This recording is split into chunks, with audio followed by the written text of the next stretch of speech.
ED को सोचना है ना, ईडी अपनी साख गंवा रही है। ईडी को मुख्यमंत्री से समय लेकर उनके यहाँ जाकर पूछताछ करनी चाहिए। ईडी गंभीरता के साथ काम नहीं कर रही है और समन के बाद दूसरा समन भेजना ही आपकी रणनीति है। तो इस तरह की रणनीति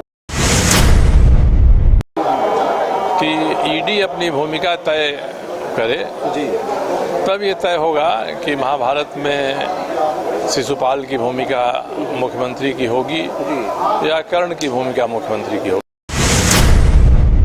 बहादुरी के साथ लड़ते रहे तो मुख्यमंत्री जी की तो मैं इसके लिए प्रशंसा करूँगा कि वे अपनी लड़ाई हिम्मत और बहादुरी के साथ लड़ रहे हैं बिना इसकी चिंता किए कि इसका परिणाम क्या होगा। परिणाम के बारे में हमारे इनके अलग अलग तरह के कयास हो सकते हैं।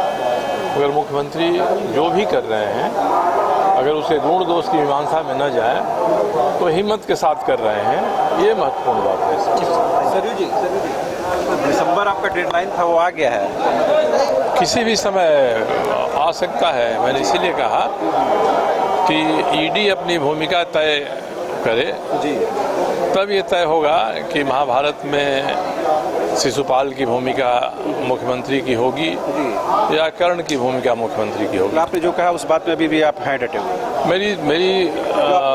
मेरे जो कयास है उस कयास पर मैं अभी भी कायम हूँ। ये लग रहा है जो छठे समन के बाद मुख्यमंत्री के नहीं आना, बिल्कुल अब ये स्थिति है ऑप्टिमम लेवल में पहुंच गई है, नेक टू नेक पहुंच गई है। ईडी को सोचना है ना, ईडी अपनी साख गंवा रही है जी। समन के बाद क्या आप करेंगे यह अगर आपने निर्धारित नहीं किया है और समन के बाद दूसरा समन भेजना ही आपकी रणनीति है तो इस तरह की रणनीति निरर्थक है और इससे ही साबित होता है कि ईडी गंभीरता के साथ काम नहीं कर रही है। क्या एक राज्य के मुखिया, उनकी अपनी साख, उनकी अपनी क्रेडिबिलिटी खराब नहीं होती है? नहीं होती है, मुख्यमंत्री की साख खराब होती है। मैंने पहले ही कहा था कि ईडी को मुख्यमंत्री से समय लेकर उनके यहाँ जाकर पूछताछ करनी चाहिए और अगर इतने गंभीर आरोप हैं तो ईडी के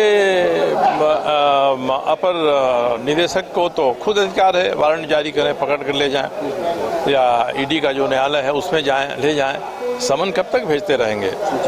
नहीं तो यही होगा कि ईडी का जो दावा है वो दावा खोखला है। एक और गंभीर विषय आ गया धीरज साहू का, लग रहा है इसको भी ईडी टेक ओवर करने की स्थिति में है?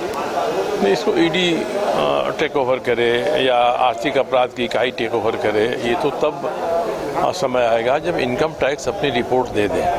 आयकर विभाग ने इतना बड़ा जखीरा पकड़ा है तो ये किसी न किसी का तो धन है, केवल किसी एक व्यवसाय की या दर्जनों व्यवसाय की अवैध कमाई का ये नहीं हो सकता है। अब ये किसका है पैसा? झारखंड का है कि दिल्ली का है कि कहाँ का है?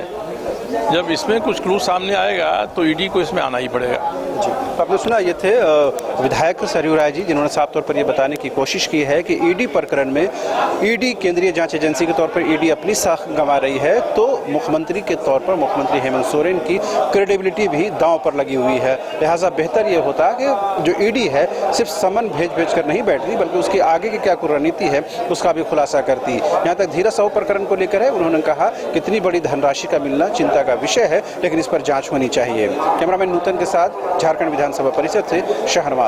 IIT जी नीट एस्पिरेंट्स के सपने को पंख देने आ गया है कंप्लीट सॉल्यूशन इंस्टीट्यूट। यहाँ है smart classroom, 1-to-1 doubt clearing session, ask the expert, video solution और भी बहुत कुछ। मतलब हम करेंगे आपको गाइड, बनेंगे आपके mentor. Foundation classes from class 6 onwards for your bright future. Visit complete solution institute.